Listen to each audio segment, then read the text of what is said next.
juga mantan Gubernur Bank Indonesia sekaligus Wakil Presiden Budiono.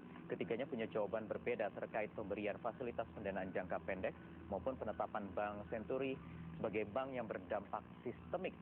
Semuanya kami rangkum dalam liputan khas Metro This Week berikut ini.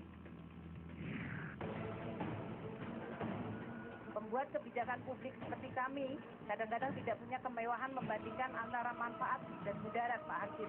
Setelah itu saya melaporkan juga kepada Presiden. Apabila Presiden sudah datang pada hal yang besar, kita laporkan otomatis saya naik.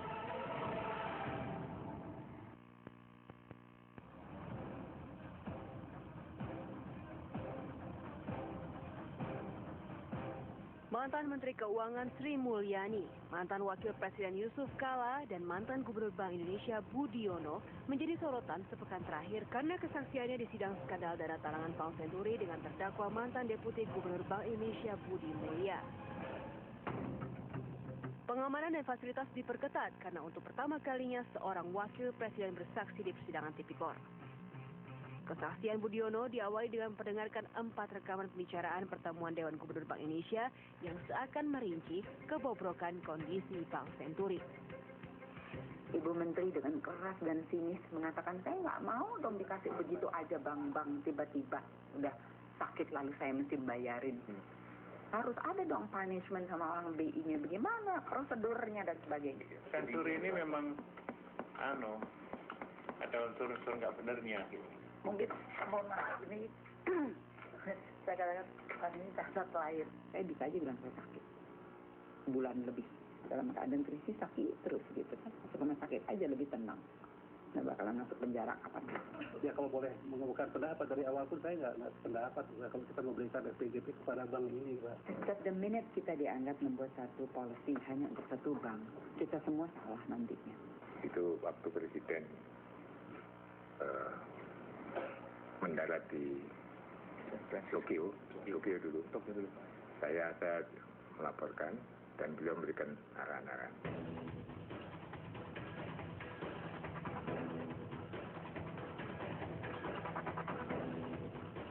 Di persidangan pula, Sri Mulyani, Yusuf Kala, dan Budiono punya keterangan berbeda terkait dengan pengucuran fasilitas pendanaan jangka pendek dan penetapan bank gagal berdampak sistemik untuk Bank Senturi. Mereka menjelaporkan sedikit tergesa-gesa, agak sedikit panik pada waktu itu. Itu adalah bagian dari kekecewaan saya terhadap Bank Indonesia yang tidak menyampaikan pada tanggal 20. Bahwa pemiliknya yang mengambil dana di bank ini, pemiliknya. Itu dijawab oleh Pak Gubernur Bank Indonesia. Tapi yang saya sampaikan dalam rapat itu adalah situasi moneter kita, situasi keuangan kita. Saya tidak mengatakan kata gawat, tetapi dalam keadaan yang tertekan. Saya mati berdiri, Pak. Iya, saya menyebutkan. Kalau angkanya berubah-ubah loncat seperti itu, saya bisa mati berdiri. Dan itu saya katakan berarti terjadi kriminalisasi perbankan. Dia bilang, ya.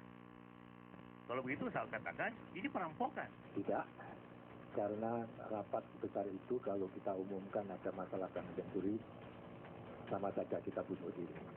Saya bisa yakin dalam waktu 1 jam akan ada perang. Ya, saya merasa sangat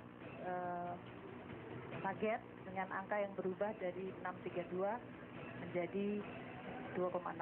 Saya tidak pernah dilaporkan lagi karena saya sudah laporkan ke Presiden. Tentunya mengambil alih otomatis. Ya, Bank Indonesia mengatakan mereka bertanggung jawab terhadap informasi tersebut.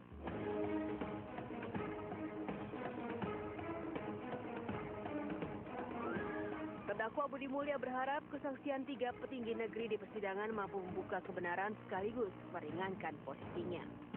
Dari awal pun juga semua kesaksian saya berharap mengingatkan saya, karena saya didakwa sebagai terdakwa di dalam persidangan.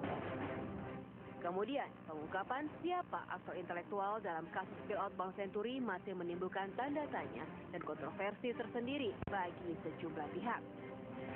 Semua saksi-saksi kita gali sedalam-dalamnya agar supaya kita ini mengetahui siapa aktor intelektual dari kasus Senturi. Karena kalau tersisakan kasus Senturi ini, nanti dia menjadi beban sejarah bagi generasi selanjutnya. Menurut saya aktor intelektualnya 2 orang ini.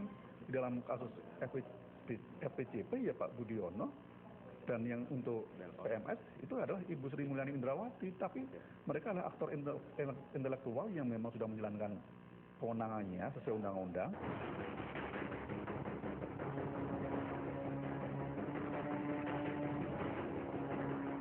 Kontroversi antara Pak Yusuf Kala dengan Ibu Sri Mulyani dan Pak Budiono, saya mengusulkan agar Pak SBY berbesar hati untuk bersaksi di persidangan. Karena Pak SBY juga harus banyak menjelaskan ya. Pengambilan keputusan itu adalah pengambilan keputusan yang ada benturan kepentingan.